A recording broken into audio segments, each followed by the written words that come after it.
The sun was slipping low behind the far mesas when the wagon train crossed the wide-open stretch of desert, where the world felt too quiet for comfort.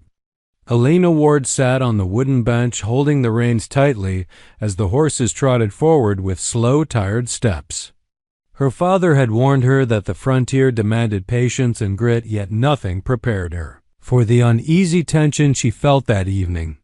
The land stretched out in all directions, silent and still, with only the soft brush of wind stirring the sage. In the distance a hawk circled lazily as if watching the travelers with curious interest. Elena tried to shake the feeling that something was wrong, but the air tasted different that day, heavy, as if danger waited just out of sight. Her younger brother, Daniel, rode ahead, checking the path that led between two low ridges. Dust clung to his coat and hat, but he waved back at Elena with a cheerful grin. She forced herself to smile, though worry churned inside her. Her father walked beside the lead wagon, inspecting the wheels and listening for any sound that might hint at a hidden threat. Other families followed close behind, each wagon piled high with supplies, cloth, tools, and dreams of new land. Elena hoped they would reach Fort Mason before nightfall, because she knew nothing good happened on the plains after dark. The wagon wheels creaked and groaned as they dipped into a shallow ravine lined with dry brush. That was when the horses suddenly tensed, their ears pricking sharply. Elena opened her mouth to call out, but the warning came too late. A sharp cry shattered the silence. It echoed across the canyon like the scream of a hawk diving for its prey. Then another cry rose, then another, until the air vibrated with the fierce chorus of Apache warriors charging down from the ridges. Chaos exploded in an instant. Horses reared. Men shouted. Children ducked into the wagons. Arrows sliced through the air, landing in the dust with frightening speed. Elena felt her heart slam against her ribs as she jumped from the wagon, trying to reach her father. Smoke and dust clouded her vision. A gunshot cracked loud in her ears. She stumbled over a fallen crate and dropped to the ground just as another arrow whistled past where her head had been. Apache riders thundered into the ravine, their horses swift and sure-footed. Faces painted with streaks of red and black flashed past her. Warriors shouted orders in a language she did not understand. Fear coursed through her like icy water. She crawled toward a large rock, hoping to hide, but a shadow loomed over her before she could move another inch. A strong arm swept down and lifted her off the ground with brutal ease. She screamed and kicked, but her attacker barely reacted as he hauled her onto his horse. The warrior who took her rode with fierce confidence. His chest pressed against her back as he guided the horse through the chaos. She continued to struggle, but he held her firm with one powerful arm wrapped around her waist. He did not strike her. He did not curse her. He simply carried her away from the trail of dust and screams and smoke until the sounds of the battle faded behind them. When the horse slowed, Elena felt her pulse hammering in her throat. She dared to glance up at the warrior. His face was strong and sharp, with high cheekbones and a jaw shaped like stone carved by endless wind. His hair hung loose and wild down his back. His eyes were dark and deep, and she sensed something inside them that frightened her. Not cruelty, not bloodlust. Something quieter, something hidden. He looked down at her with unreadable calm and said in rough English, "You do not die today." His voice surprised her. It was deep, steady, and controlled. She tried to pull away, but his grip tightened slightly, and he shook his head. No escape. Too far. Too lost. She swallowed hard, trying to find words, though fear made her throat dry. "Where are you taking me?" The warrior did not answer for a long moment. Then he said, "Home." The word chilled her more than the desert wind. They rode a long distance through rising terrain until they reached a hidden valley where an Apache camp stood between high cliffs. Fires burned low. Women ground maize and tended cooking pots. Children stopped their play to stare at the strange pale girl being led into the center. Elena trembled as she was lowered from the horse, but the warrior steadied her with a firm hand, making sure she did not fall. He faced her then with the posture of a man used to command. "I am Taza, son of Nanton, chief of the White Mountain Apache. I keep what I take, but I do not break my word." She clung to what courage she had left. "Why me?" she asked in a voice barely above a whisper. Taza's expression did not change. "Your people cross our land without respect. There are those who want war. I want something else." He paused, his gaze shifting as if choosing his words carefully. "You live. You stay. You help me show my people that peace is not weakness." Elena stared at him, stunned by the contradiction in his actions. He had dragged her from her family at the point of a spear, yet he spoke of peace. She did not know whether to trust him or fear him more. Tiazia stepped closer. "I promised you life. I keep that promise." A strange heaviness settled in the air. Elena realized something troubled him, something deeper than any tribal conflict. He watched her with a look he tried to hide, a look of conflict that seemed to war with itself. She sensed he had not expected to feel anything for her beyond duty. She also sensed that he was fighting something powerful inside himself, something he did not want to name. Night settled over the camp. Elena sat near a fire wrapped in a thin blanket.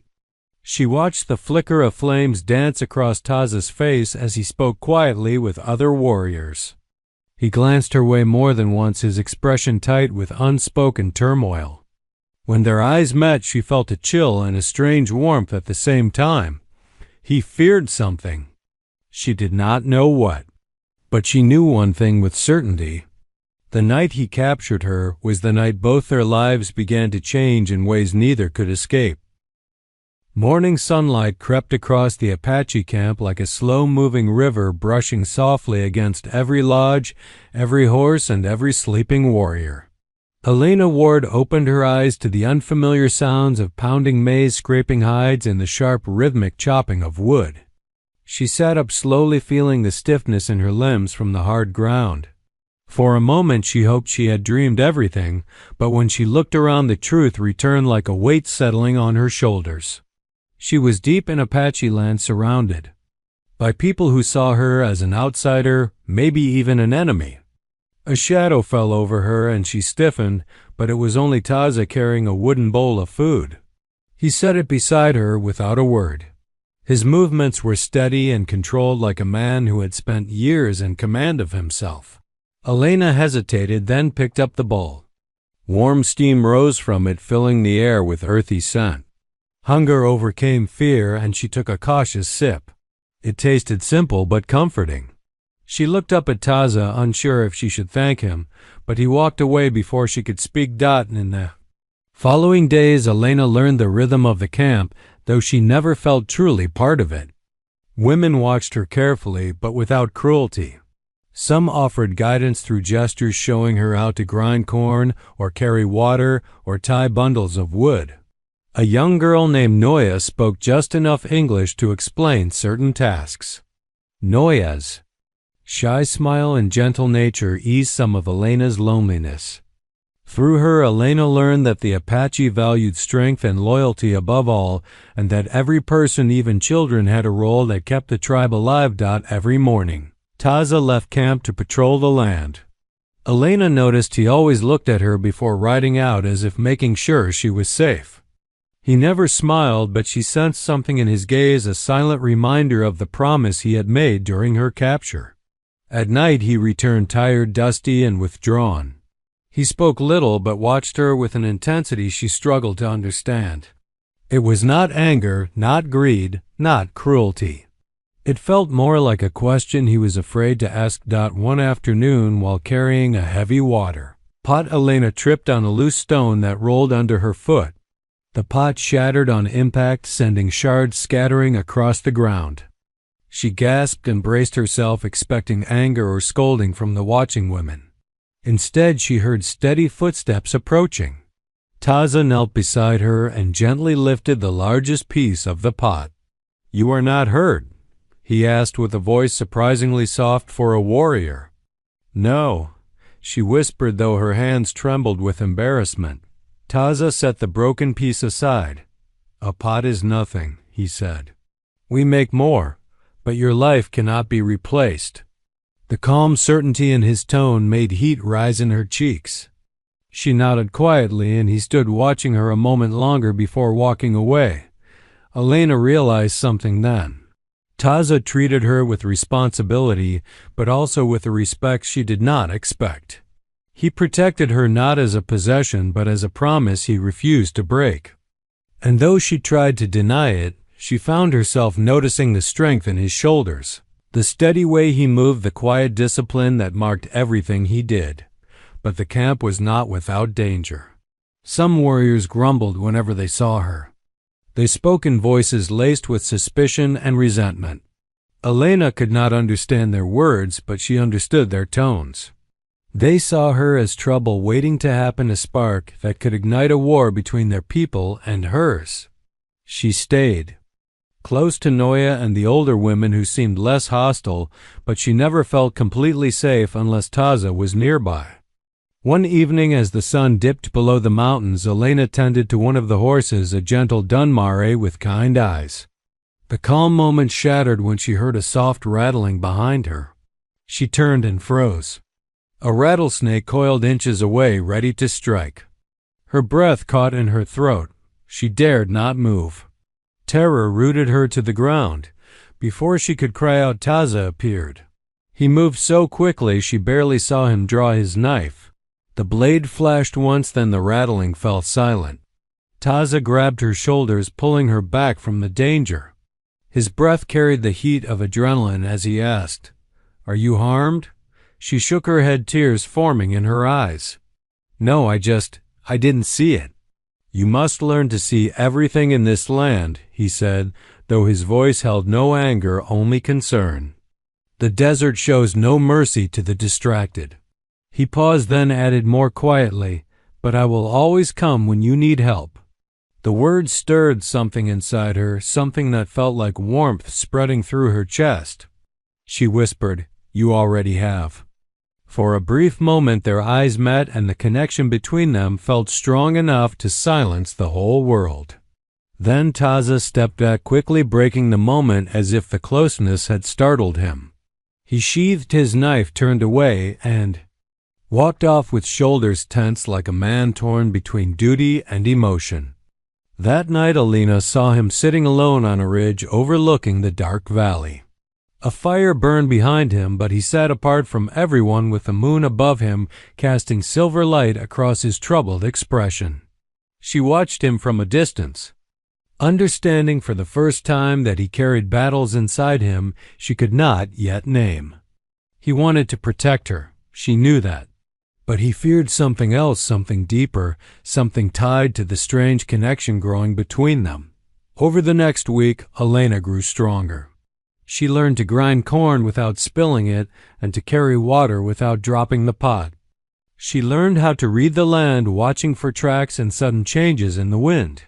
She learned that silence could be a language all its own. And she learned that Taza's presence brought her a sense of safety even when they did not speak. One day he approached her in the afternoon shade. "You are learning," he said. His voice was low, almost approving. Elena smiled faintly. "I am trying." He looked at her for a long moment.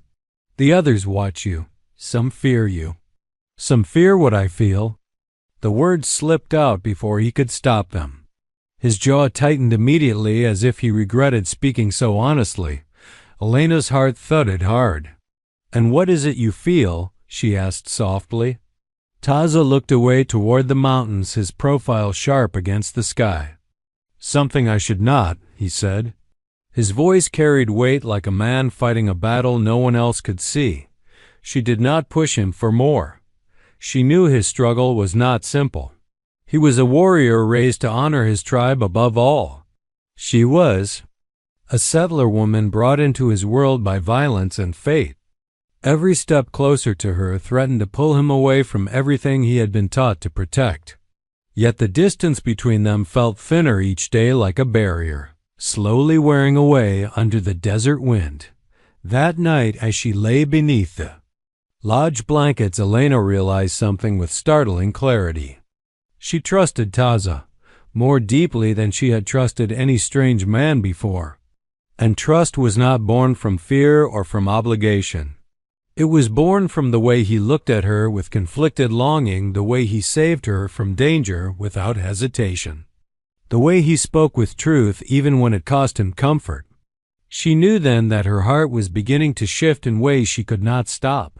She was falling towards something wild and forbidden, something she feared to admit, something he feared to feel.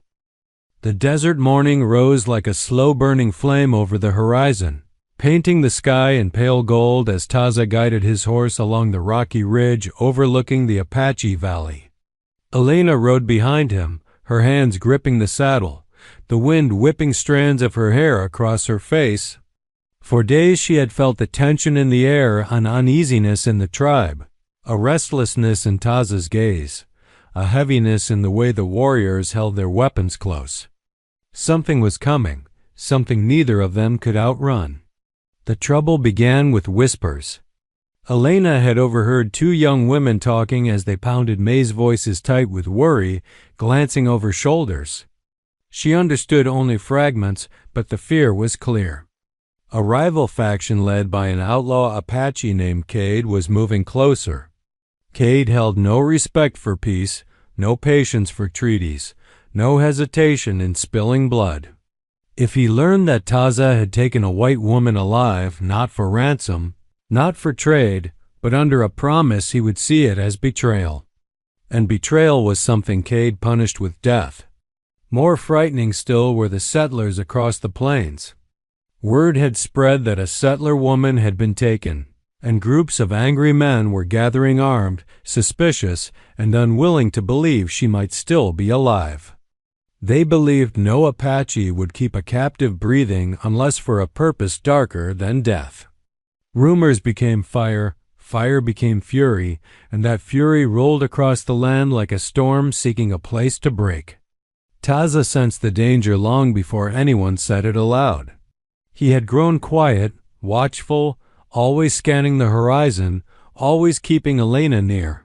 She didn't understand at first why he insisted she accompany him everywhere, whether he was checking water lines, visiting the horse camps, or meeting with elders.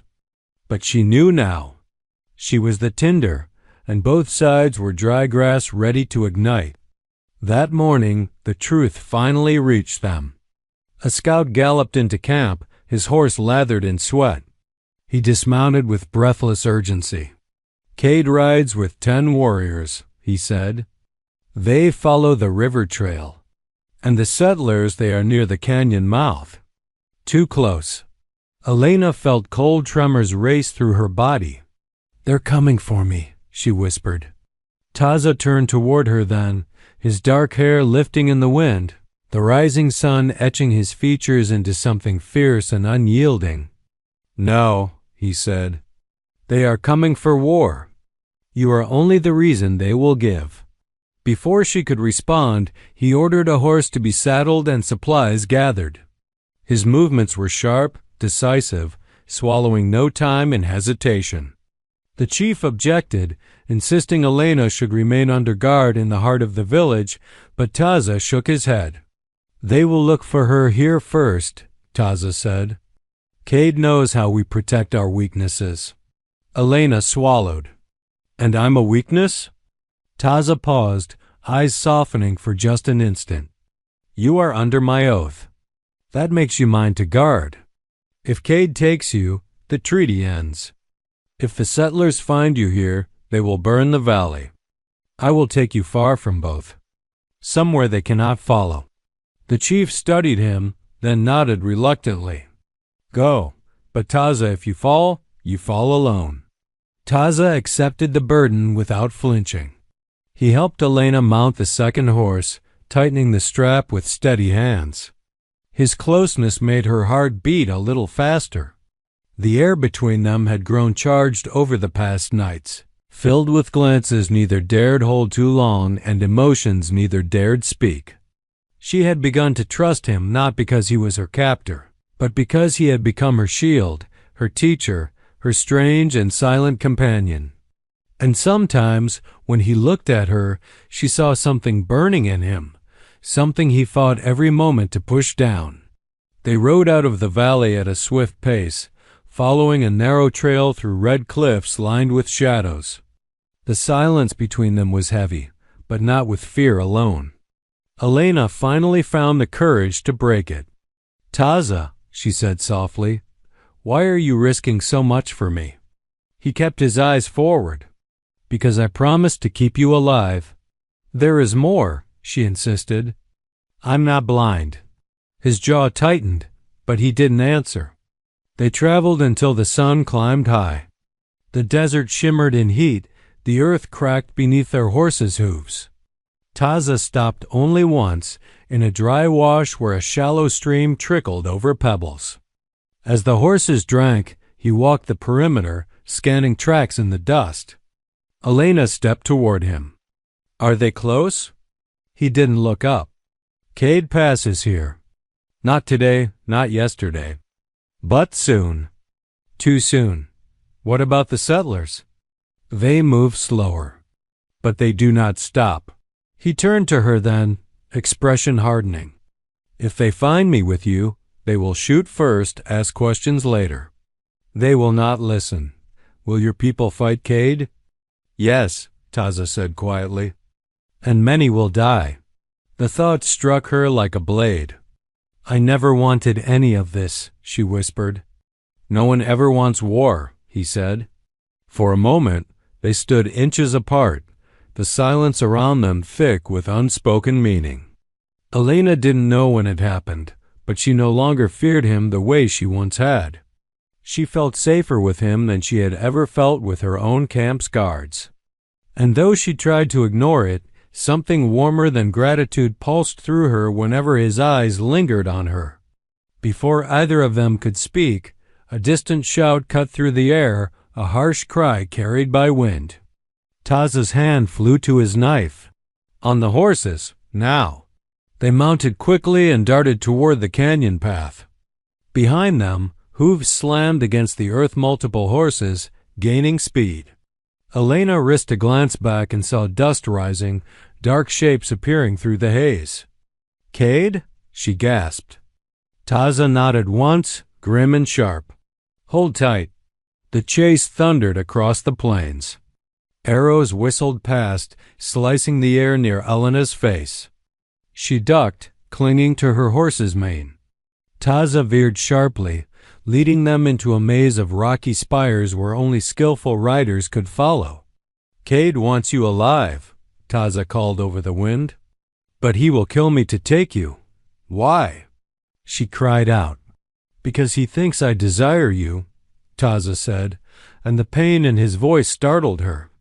"And desire makes a warrior weak." The words struck her deeper than the fear around them. She tried to respond, but an arrow grazed her arm, drawing a sharp cry. Taza wheeled his horse around without hesitation, positioning himself between her and the attackers. He drew his bow, released 2 arrows in rapid succession, and one of Cade's riders tumbled into the dust. The canyon walls narrowed. Taza guided their horses into a hidden crevice barely wide enough to squeeze through. The world fell into shadows, cool and echoing. The enemy thunder faded behind the rock, losing their trail. They were alone again. Elena dismounted shakily. Blood trickled down her arm, but she barely felt it. All she could see was Taza, breathing hard, eyes dark with the fire of battle and something else, something fierce and wounded. He stepped toward her, inspecting her injury. His fingers brushed her skin gently, almost reverently. "You could have died," he said in a low voice. "But I didn't," she whispered. He lifted his gaze to hers. In that shadowed canyon, silence stretched between them thick, heated, dangerous. The desire he feared was no longer hidden. It pulsed in the air, undeniable. "I should not feel this," he murmured. "It breaks every law of my people." "And what about my people?" she breathed. They believe you are a monster. Am I? He asked quietly. She reached for his hand, letting her fingers settle against his calloused palm. No, she said.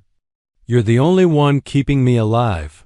For a moment, he let his forehead rest against hers, eyes closed, breath trembling like a man fighting himself. Cade will not stop, he said. Neither will your settlers. They will hunt us until one of them wins. Then what do we do? We survive, Taza said, voice soft and fierce. Together. And as the canyon shadows wrapped around them, Elena knew the truth. The danger between them was no longer their greatest threat. The world outside was the enemy. But the bond forming between them, fragile, hidden, powerful, was the only thing that might save them both. The night settled over the desert like a heavy blanket, thick with tension and the scent of smoke drifting from distant campfires. Elena lay awake beside the small flame Taza had built, her mind tangled in fear and questions. After their escape from Cade, they had ridden until exhaustion forced them to halt in a narrow ravine hidden by boulders and thorn brush. Their horses rested nearby, but the stillness in the air told her peace was an illusion. Danger waited on every horizon, Apache rebels on one side, settlers on the other. And somewhere in that tightening circle, she and Taza stood alone, bound. Together not by chains, but by choices neither of them fully understood. Taza sat a few feet away, sharpening his knife, though Elena suspected it was more for focus than necessity. His movements were slow, precise, his expression unreadable. The flickering fire carved shadows across his cheekbones, making him look both older and infinitely more burdened. Ever since the chase through the canyon, something had changed. He had become quieter, more distant, as if wrestling a storm inside himself. Finally, Elena broke the silence. You've barely spoken since we stopped. Taza didn't look up. There is little to say. That's not true, she insisted, sliding closer. Something is bothering you. His hand stilled on the blade. He set the knife aside and lifted his gaze to her, eyes dark with a mixture of conflict and fear. She hadn't seen before not fear for himself, but fear of the choices ahead. Elena, he said slowly, what happened today will not remain hidden. Cade saw us together. He will tell the others what he believes, that I care for you. Too much, that I risked warriors' lives for you. Her heart thudded painfully. You did it to protect me. Not only to protect you, he admitted in a raw whisper, and that is the problem. He stood and paced, the firelight catching on his moccasins as his shadow stretched across the rock wall. In my tribe, he continued, a warrior must put his people above all else. Above hunger, above purring, above personal desire. He paused, drawing a long breath. But today I wanted you safe more than I wanted to defeat Cade, more than I wanted to win honor. Elena felt warmth rise in her chest, a mix of fear, hope, and something deeper. And that's wrong? For a leader, he answered, it is fatal. He lowered himself to sit again, elbows resting on his knees.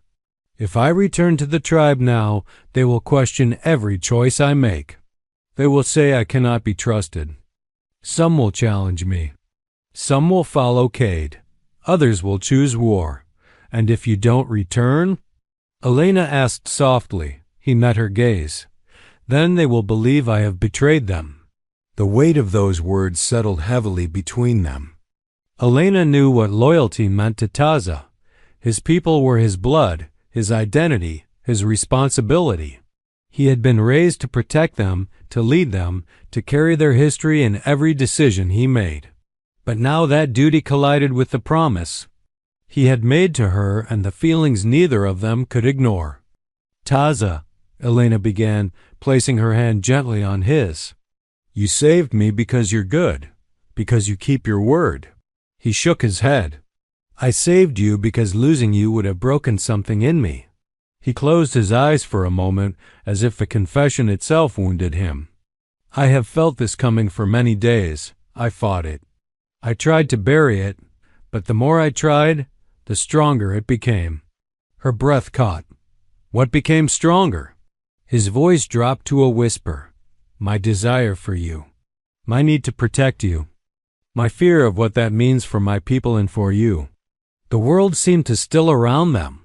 Elena felt her heartbeat echo through her entire body. She reached up and gently touched his cheek, her thumb brushing his jawline. He didn't pull away. "Taza," she whispered, "you haven't done anything wrong." "Maybe not," he said. "But in the eyes of my tribe, desire for a settler woman is treason. And in the eyes of your people, any Apache who shelters a white woman is a criminal." Elena swallowed. "Then where do we belong?" He looked at her with a depth she had never seen before, soft, aching, full of a longing he'd been too afraid to name. "Nowhere," he said. "Not in your world, not in mine." For a moment, despair washed through her. But then determination rose like fire. "Then we'll make our own place." Before he could respond, the distant sound of horses echoed faintly through the canyon. Both of them stiffened, leaning toward the sound, breath held. Taza immediately extinguished the fire, plunging them into darkness. He motioned for silence and crept to the canyon's edge, peering into the night. Elena waited, heart pounding. When he returned, his expression was grim. "Settlers," he murmured. "A scouting group. They are searching the ravines." Her stomach twisted. "Will they find us?" "Not tonight," he said, though his tone carried no certainty. "But they are very close. What do we do?" "We move before dawn." He sat again, though he didn't relax. Elena watched him, seeing the battle. Play across his face, duty against desire, tribe against heart, law against truth. The man who never hesitated now stood on the edge of two worlds, both demanding impossible choices. "Taza," she said quietly, "what if going back isn't possible anymore? What if the only way to save your tribe is to tell them the truth?" "The truth?" He gave a short, humorless laugh. "That I care for you? That I risked lives for you? That I would choose you over their laws? And what if that choice could stop a war?" she countered. He froze. Elena continued, voice steady. "Your people want peace. The settlers want me safe. You could show them that neither side needs to fight." "And they will believe that?" Taza asked bitterly. "Cade would sooner see you dead than accept peace. And the settlers will shoot me before they listen to a single word." "Not if I speak first," Elena said. "Not if they hear it from me." Taza stared at her, jaw tightening. "It is too dangerous." "So is running forever," she replied. He looked away, torn. Elena placed her hand over his again. "You said you made a promise to keep me alive," she whispered. "But I'm not asking you to protect me anymore. I'm asking you to stand with me." Emotion flickered across his eyes, fear, hope, longing, and something like surrender. "Elena." He breathed, her name carried like a prayer. She leaned closer, her voice soft. "Whatever happens next, we face it together." For a long moment, he didn't move. Then, slowly, hesitantly, he lifted her hand to his lips and pressed a kiss to her knuckles. It was gentle, reverent, filled with the affection he had tried so long to hide. "You give me strength," he whispered, "and fear. More fear than any enemy could bring." She smiled sadly. "Maybe that's what love is." His breath hitched. He closed his eyes, fighting the admission, yet unable to deny it any longer. "It is," he said at last. The confession settled between them like a spark in dry grass, dangerous, powerful, impossible to contain. But neither of them pulled away. The sky darkened above them, and the desert wind carried the scent of danger. From both directions, Apache rebels gathering, settlers closing in. But in the middle of that storm, two people from enemy worlds sat side by side, choosing each other over the lines drawn by blood and history. Taza knew his next decision would shape the fate of his tribe. Elena knew it could mean her life or death. But both knew one truth. Love had already chosen for them, and when dawn came, they would walk into the fire together. The first pale light of dawn crept across the desert, spilling over the canyon walls where Taza and Elena stood beside their horses. Neither had slept. The night had been filled with distant hoofbeats, drifting smoke from the settlers' campfires. Carried by the wind and the restless knowledge that Cade and his rebels gathered somewhere beyond the rocks. The world around them tightened like a noose, but the decision they made before dawn to face everything together held firm between their intertwined hands. Elena adjusted the torn edge of her sleeve where the arrow had grazed her. Taza noticed the movement and gently touched her arm. "Does it still hurt?" he asked softly. She shook her head. "Not as much as everything else." A small, wistful smile touched his lips. "Pain makes warriors of us all." "Then I must be a warrior by now," she whispered. Taza's expression softened, warmed, and shifted with a depth that made her heart tremble. "You are stronger than you know," he said. "Stronger than many warriors I've met." Before she could respond, the distant call of a hawk echoed over the ridge. The sound brought Taza's eyes toward the horizon. "It is time," he said.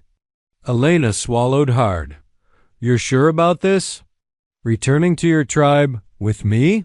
His jaw set in firm determination. "If we do not confront this now, fear will make choices for us. And fear has shaped too much of this land already." He helped her onto the horse, then swung onto his own. With one last look at their hidden refuge, they rode toward Taza's village, toward the place where their fate would be decided. By midday, the Apache Valley came into view. Smoke rose from scattered fires, and the sound of children playing mixed with the distant clatter of warriors sharpening weapons. A heavy unease hung in the air like the silence before a storm. When the villagers spotted them riding in, heads turned. Some froze, some stepped back. Some whispered Taza's name in worry or accusation, and some, especially the warriors, gripped their spears more tightly. Elena felt dozens of eyes on her. She sat tall, refusing to show fear, though her heart pounded so loudly she wondered if they could hear it. Taza dismounted first. He reached up and helped her down, never breaking contact with her hand. Gasps rippled through the crowd at the sight. Taza's father, the chief, stepped forward. His face bore the deep lines of a leader forced to confront too many hard truths in too few days. "Taza," he said, voice low, "you return at last." "I do," Taza replied, "and I bring the woman under my promise." Murmurs erupted. The chief's gaze flicked to Elena. "You endanger us all by coming here," he said. Elena opened her mouth, but Taza's grip on her hand tightened slightly, a steadying gesture, not a warning. She met his eyes, saw the silent encouragement there, and stepped forward. "No," she said clearly. "I want to help you, all of you." The crowd's reaction was immediate shock, anger, disbelief. Then another voice rang out from the back, sharp and scornful. "Taza has lost his mind." "Cade?" He pushed through the crowd, flanked by his loyal warriors. His eyes gleamed with triumph and hatred as he looked between Taza and Elena. "You choose a settler over your own people," Cade snarled. "You would bring her here to us as if she deserved safety?" "She is under my oath," Taza said, stepping between Cade and Elena. "You know what that means." Cade's lip curled. "Your oath is broken the moment it betrays your blood." The crowd bristled with rising tension, warriors gripping weapons, mothers pulling children back, elders exchanging fearful glances. Elena's chest tightened with dread. This was exactly what they'd feared. A tribe splintered, anger spilling like water from a cracked bowl. "Taza," the chief said, his voice strained, "speak your purpose. Why have you returned?" Taza stood tall, shoulders squared, every inch the warrior he was raised to be. I have returned to stop a war, he said. A war between us and the settlers. A war that will bring death to both sides. He paused. And I have returned because my heart has chosen a path I can no longer hide. The words fell like thunder. You admit it? Cade barked. That you feel something for this woman? That you would choose her over your own? I choose peace, Taza answered, and she chooses it with me. Elena stepped forward then, lifting her chin. Your people want to live. So do mine, but fear is pushing everyone into battle. She spread her hands, palms open, a gesture of honesty. Let me speak to the settlers. Let me show them I am alive.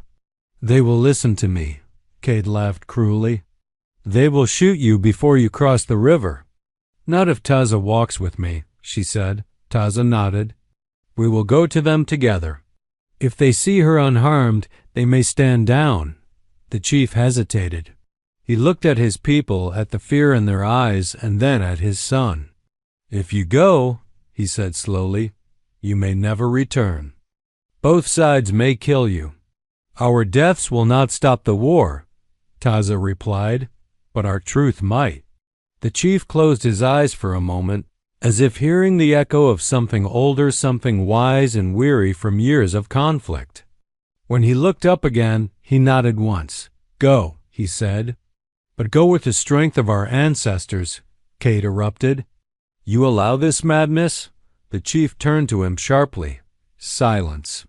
You bring only fire, Cade. My son brings hope. Cade's rage boiled over. His hand shot out, seizing his spear. Hope dies today. He lunged toward Elena, but Taza was faster. Steel clashed against wood, and the crowd screamed as Taza intercepted the blow. The force sent dust rising around them. They circled, blades flashing in the sun, one fighting to end love, the other fighting to protect it. Elena watched with terror twisting through her chest, but she forced herself not to run, not to scream. Taza said she was strong. She would prove it. The duel was fierce, Cade fueled by hatred, Taza by something deeper.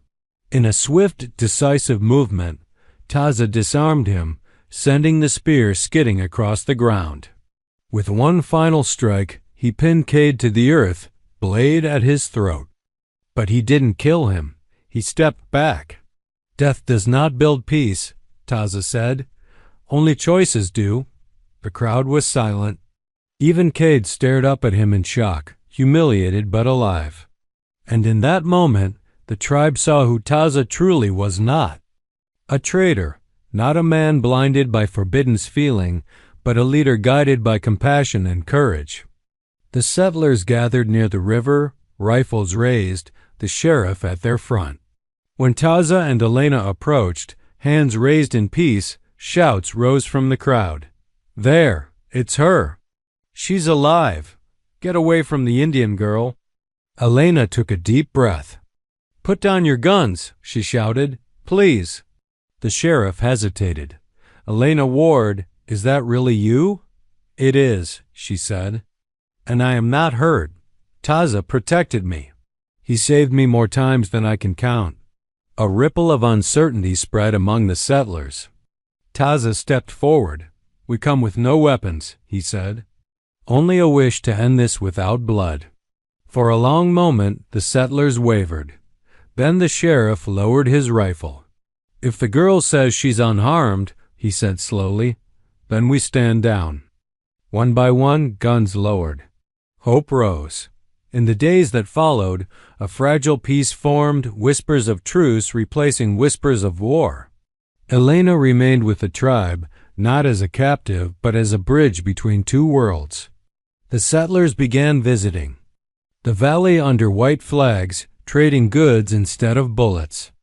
Cade's influence withered. Taza's leadership strengthened. And one warm evening, beneath the burnished glow of a desert sunset, Taza took Elena's hands in his. You awakened something in me, he said softly. Something I tried to fear. Something I tried to fight. Elena smiled, tears shining in her eyes. And what is that? Love? He whispered. A love strong enough to end a war. She leaned into him, heart full. Then let it be strong enough to build a life. He pulled her into his arms, and the wind carried their laughter across the valley, a sound brighter than any dawn, more powerful than any oath. The war had ended. But their love? It was just beginning.